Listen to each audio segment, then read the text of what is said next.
Hey everyone, Doctor of Science stuff here on a windy day, and I wanted to do a quick video and talk about the history of why we mow grass.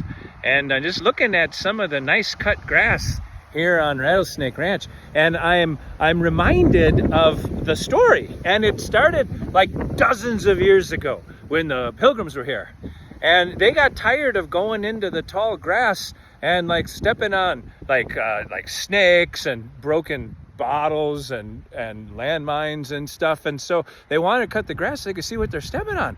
And so the one guy said, I'll figure this out, and he went out there with a scissors and started cutting.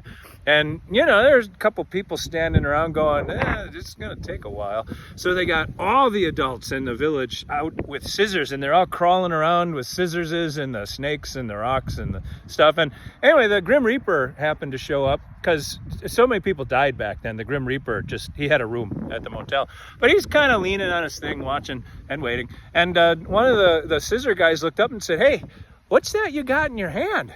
And the Grim Reaper's like, it's my sickle. And the guy's like, you mean like a popsicle? And the Grim Reaper's like, what? No, a sickle.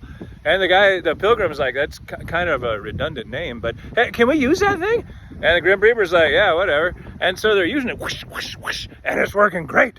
And two of the Pilgrims, Johann Deere and a Canadian fellow named Enrique Ford, Enrique Ford built this engine, and Johann Deere built a tractor, and it was like chocolate and peanut butter. They're like, ooh, let's put this together.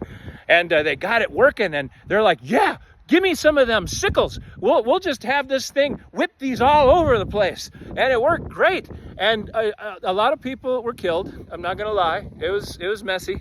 Like it was, you know, the whole town showed up, and it was sort of a Pilgrim bloodbath. Now, on the upside, that's when they learned to butcher a cow and get good cuts of meat, because, you know, that happened. But ask me anything. I am the Doctor of Science stuff.